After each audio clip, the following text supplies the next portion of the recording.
Pertile, o direito não morreu, mas certamente ele está na UTI, no respirador, no auge da corona.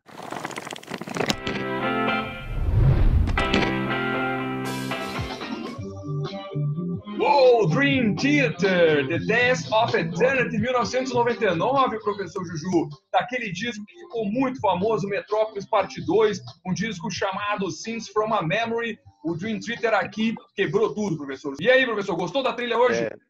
The Good Old Times, pode ser 1999, é uma banda, uma banda predileta de duas amigas minhas, a Emília e a Mariana, a Mila e a Mari. Então elas vão assistir o episódio aí, vão arrepiar com o Dream Theater. Grande banda, grande baterista. Fico feliz que o senhor tenha gostado da introdução.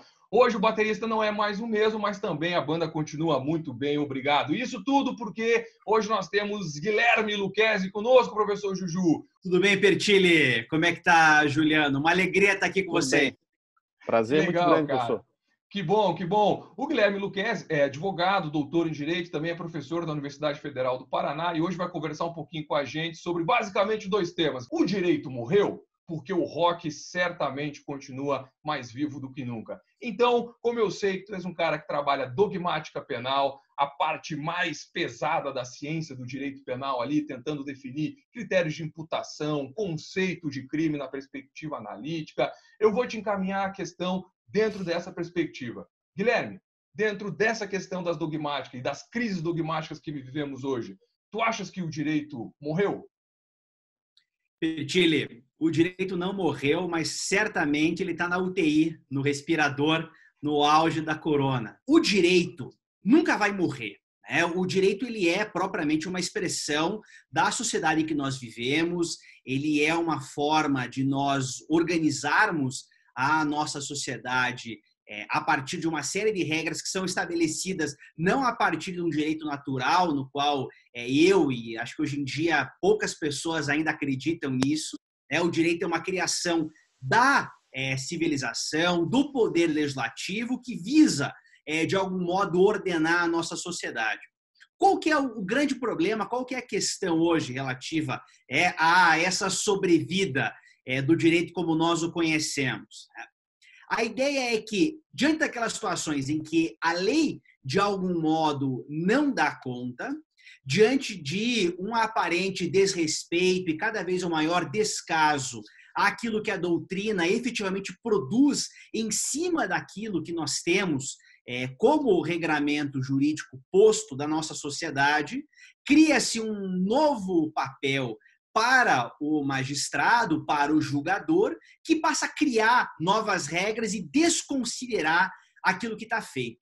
Então, eu tenho visto, infelizmente, um certo apreço pela construção teórica, pela construção dogmática do direito, dando aí uma grande margem para aqueles que aplicam o direito, para os julgadores estabelecerem as soluções que lhe convém para a resolução dos casos. Muitas vezes, sem mesmo se preocupar com aquilo que veio antes, sem se preocupar com alguma coerência na resolução dessas questões. Mas, Guilherme, dentro disso a gente até já conversou sobre esse ponto com alguns outros professores. Eu queria saber também a tua opinião. O que tu achas que está faltando para que haja uma comunicação entre produção acadêmica e prática? Falta uma base comum de entendimento. De algum modo, quando o nosso país se abre e nós começamos a receber um aporte teórico cada vez maior a partir da leitura de doutrinas estrangeiras, são muitas as teorias concomitantes que se desenvolvem. Antigamente você tinha 1, 2, 3 manuais de direito penal para ler, era o Nelson Hungria, depois o Heleno Fragoso, o Aníbal Bruni e acabou. O Damásio ali, depois nos anos 90, né? O Damásio de Jesus. Aí era numa fase de fechamento completo, Damásio, Mirabete, mas você tinha Francisco de Assis Toledo, enfim, você tinha algumas doutrinas, mas elas eram poucas. Quando você expande e aumenta a produção teórica, aumenta a leitura, aumenta a publicação de livros, todo mundo parece querer uma teoria para chamar de sua. E nós perdemos um certo referencial. Temos, lógico, pessoas como o professor Klaus Roxin, na Alemanha, escrevendo em português, você tem Luiz Greco, você tem Fábio Roberto Dávila, você tem Juarez Cirino dos Santos, Juarez Tavares, mas parece que há uma multiplicidade de teorias e um aparente desrespeito a esse trabalho teórico que é desenvolvido, porque cada um pode desenvolver uma teoria para chamar de sua, faz um grande sincretismo metodológico e você resolve a questão da maneira como você quiser. Hoje em dia, tem doutrina para tudo e parece faltar, digamos, uma base comum de entendimento, ponto de partida que possa servir para a construção de bases teórico-dogmáticas para o direito penal, né, e processual penal, falando aqui daquilo que me compete. Mas essa preocupação, no sentido de achar uma base comum, tu não achas também que tem um problema aí, Guilherme, no sentido de que talvez a sociedade de hoje queira do judiciário um direito penal com o qual nós da academia não trabalhamos? Ou seja, tu não acha que esse direito de intervenção mínima, na perspectiva do senso comum, ele não está em crise? Logo, o judiciário, para tentar satisfazer interesse social, acaba se afastando cada vez mais da academia e desse direito penal estudado? Eu concordo, Pertilli, em termos, porque na época, digamos, da ditadura militar, de um dos maiores fechamentos que nossa república já teve, o direito penal, em alguma medida, ainda era um direito penal de garantias. Se você saísse do âmbito da justiça militar, né, em que os nossos grandes advogados, que sempre militaram nessa área em favor daqueles que eram apontados como subversivos, encontravam, lógico, algumas dificuldades. Mas o direito penal tradicional ainda era um direito penal de garantia, um direito penal com aquelas aspirações que nós conhecíamos. Então, se a sociedade naquele momento conseguia viver com o direito penal de garantias, sem maiores questionamentos, não faz sentido a sociedade não aceitar. Talvez seja uma incompreensão, talvez seja uma questão cultural, porque nós, digamos, né, não podemos pegar o Brasil como uma sociedade isolada. Temos que pensar no Brasil dentro de um contexto mundial. E dentro de um contexto mundial, ainda que você perceba, talvez, uma maior repressão penal, digamos, horizontalmente, nós vemos esse discurso de lei e ordem incidindo com um maior vigor aqui, né? O mundo todo passa, talvez, por uma guinada autoritária, mas esses reflexos do direito penal têm vindo para cá e se eu puder apontar uma possível fonte disso, é o fato de que nós, de algum modo, sem estarmos importando todas as garantias e toda a cultura que se tem de respeito ao direito de defesa, à paridade de armas, ao sistema acusatório que existe no sistema jurídico penal americano, nós temos que isso, de algum modo, importar o direito penal americano, a maneira pela qual se faz o controle social lá. E é preciso apontar que lá não existe dogmática penal, lá não se pensa o direito penal a partir de princípios, como uma teoria. O que eles trabalham lá são regras de imputação pura e simples, são regras visando resolver problemas pontuais. Então, quando você pega tipos penais aqui de lavagem de dinheiro, que não descrevem muito bem qual é a conduta punida, busca-se resolver uma situação de fato. Queremos apenar essa situação de fato, que é o acusado que lida com bens, direitos ou valores provenientes de infração penal. Mas você simplesmente importa essa regra de imputação de lá e tem dificuldade de encaixar ela aqui. Aí o sistema entra em conflito porque você tem forças puxando de duas margens. E entre essas duas margens, o navio do direito penal certamente tende a afundar.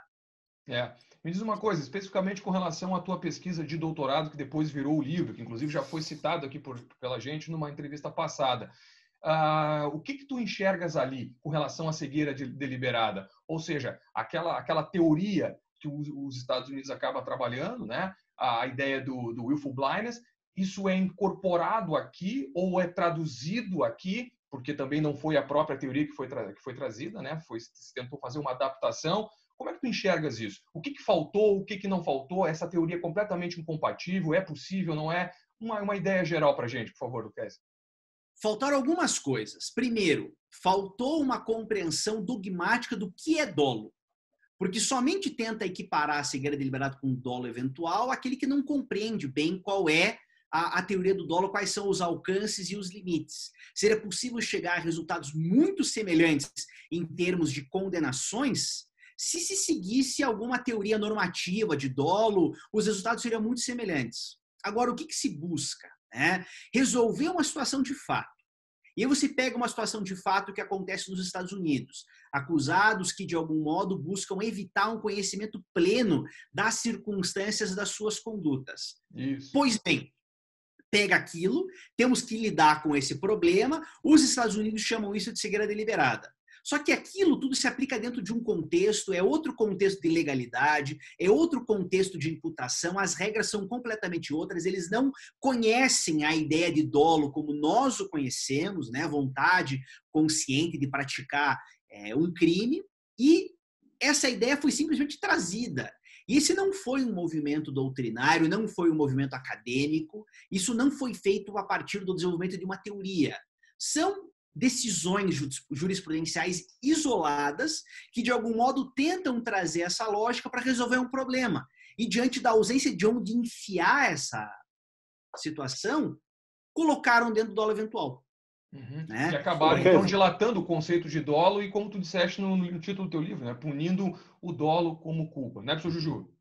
Isso. É interessante. Professor Lucchesi, eu venho mais do processo e procuro sempre tentar entender, extrair o que há de melhor da dogmática penal para um processualista ou para quem quer ser um bom processualista poder, então, arquitetar bem a sua estratégia dentro do processo.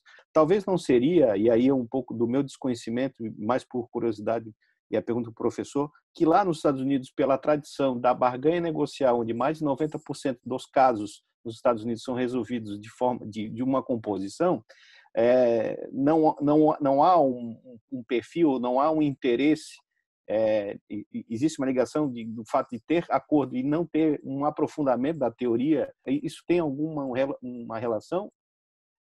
Penso que não, Juliano. Talvez ele tenha servido para piorar o problema. Agora, essa ausência, digamos, de base teórica, filosófica para o direito penal americano antecede muito esse boom da barganha, aquilo que muitos estão chamando lá de McJustice, ou a justiça penal fast food. Você chega, resolve o seu problema e vai embora. Essas insubsistências teóricas, elas vieram junto com os peregrinos da Inglaterra, porque lá na Inglaterra já tinha um problema muito grande, porque o direito foi construído ali quase como uma bricolagem. Vinha uma decisão, resolvia um problema, aí vinha outra, juntava aquele problema no outro. Esse direito penal inglês foi consolidado em grandes tomos e eles vieram nos navios para as 13 colônias americanas. E a partir dali se criou um direito penal.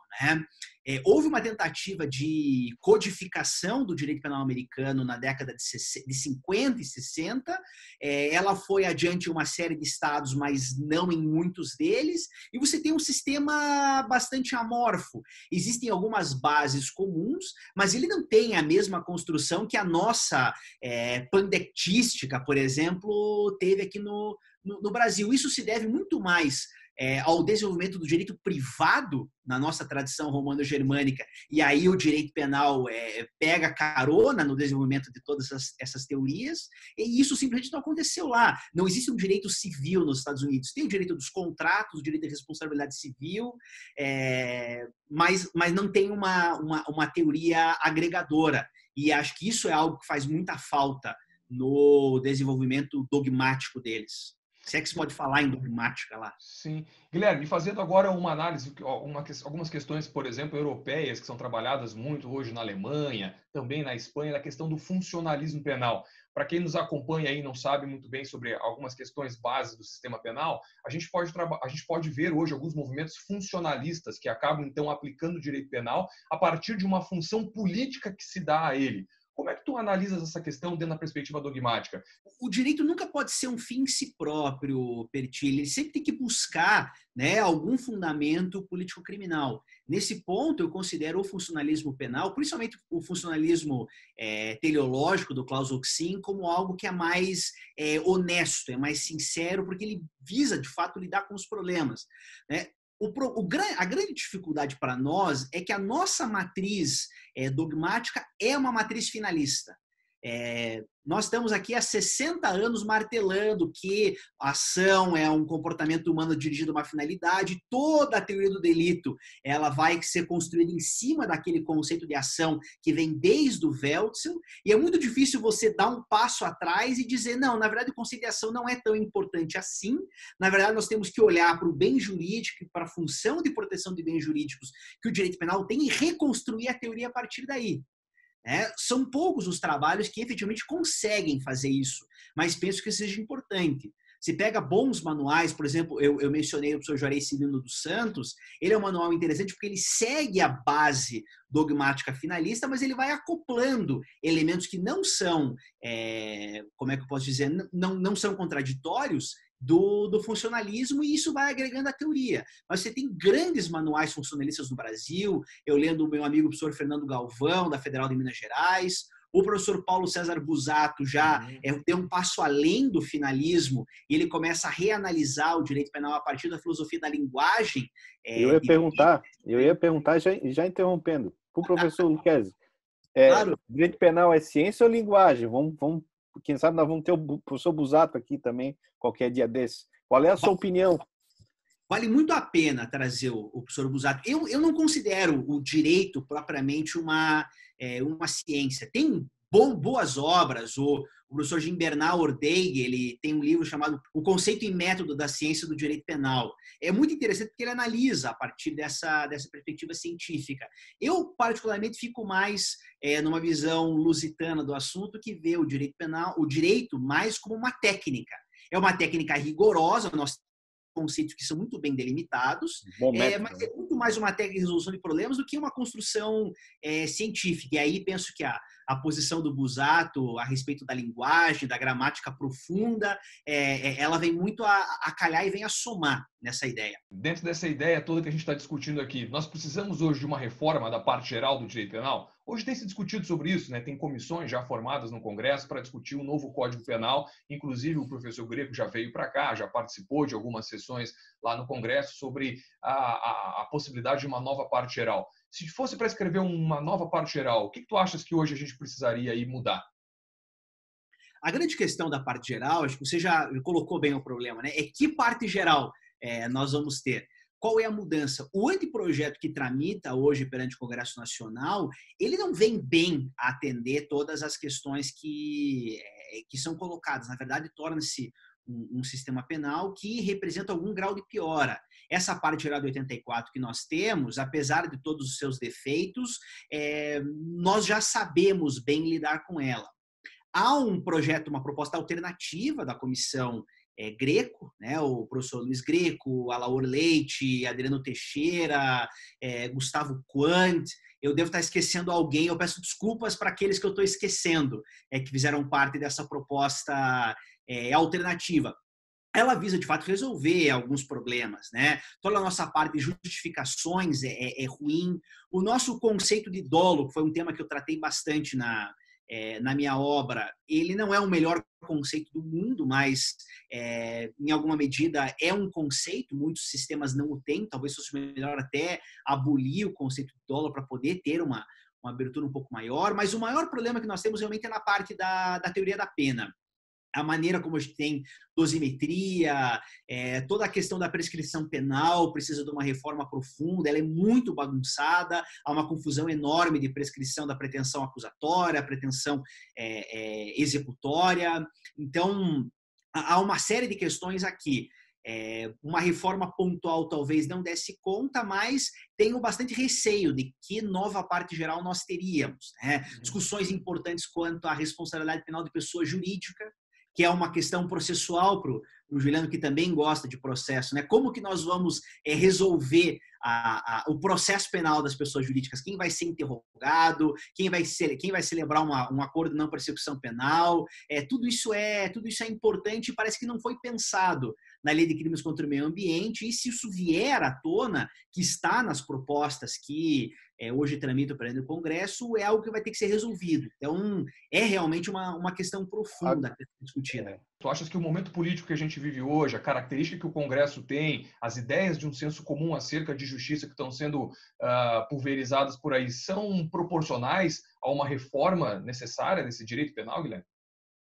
Eu diria o seguinte, primeiro, para colocar o tema. Em 84, o momento político não era dos melhores, mas havia respeito à academia. Tanto que a parte geral de 84 ela veio de uma comissão de juristas de renome. Miguel Reale Júnior, René Ariel Dotti. Quer dizer, são grandes nomes que pararam para pensar o direito penal. Né? O anteprojeto que nós temos hoje houve acadêmicos, houve docentes digamos, na formação do anteprojeto. Ele já sofreu algumas alterações do Congresso Nacional, mas eu me alinho mais ao anteprojeto da Comissão Greco.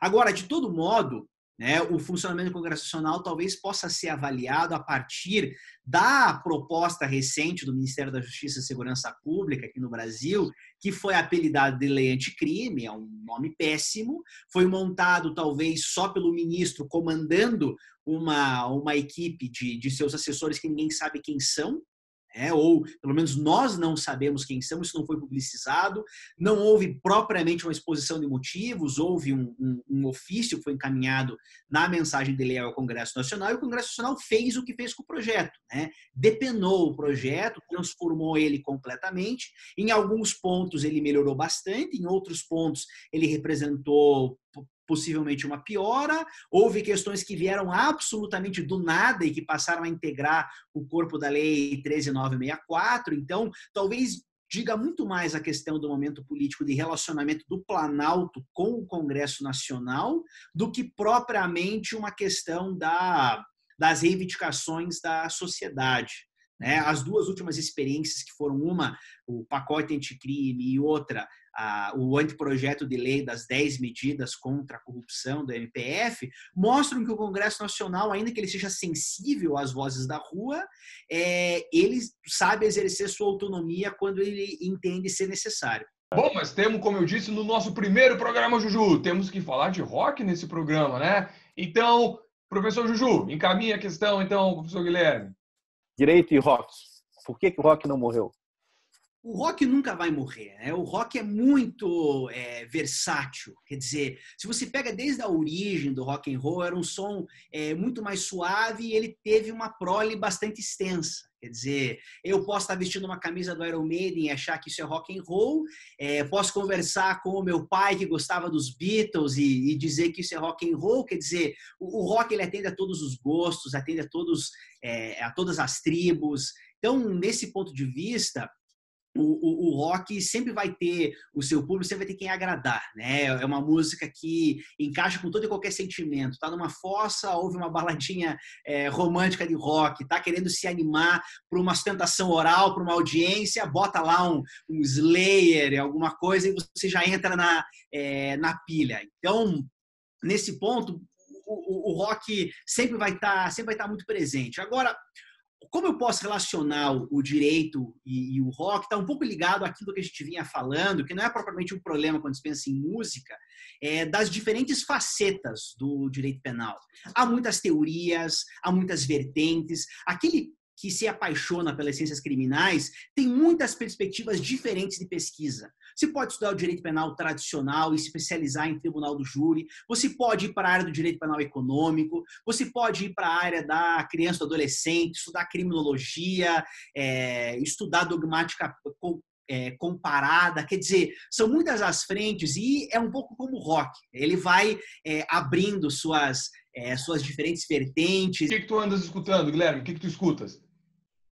Eu estou numa fase de voltar um pouco às origens, eu vi um pouco mais hard rock. Eu saí do metal. Agora, eu tô muito triste, porque eu estava com 2 ingressos comprados, Eu ia no show do Metallica aqui em Curitiba e do Kiss, e ambos estão adiados para dezembro. Temos que aguardar agora. Professor Juju, temos dicas hoje?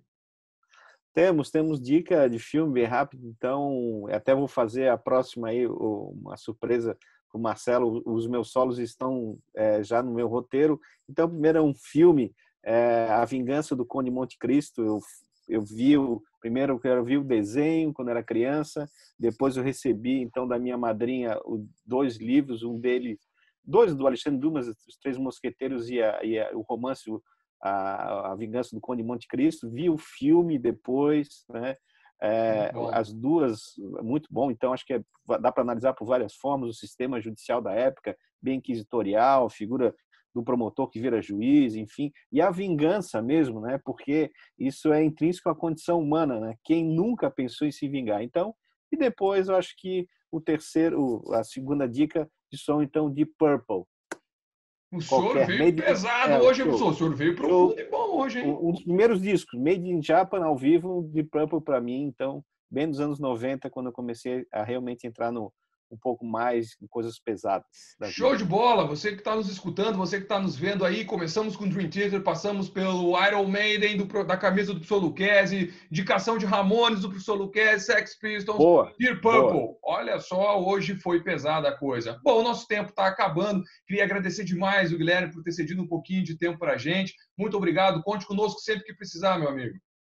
Valeu, Pertile. Valeu, Juliano. Muito obrigado pelo convite. Uma honra estar aqui. Você que nos acompanha, você que está sempre com a gente, fique por aí, porque logo mais teremos discussões sobre outros institutos, outros discos e outras músicas. Até a próxima, pessoal. Valeu, tchau.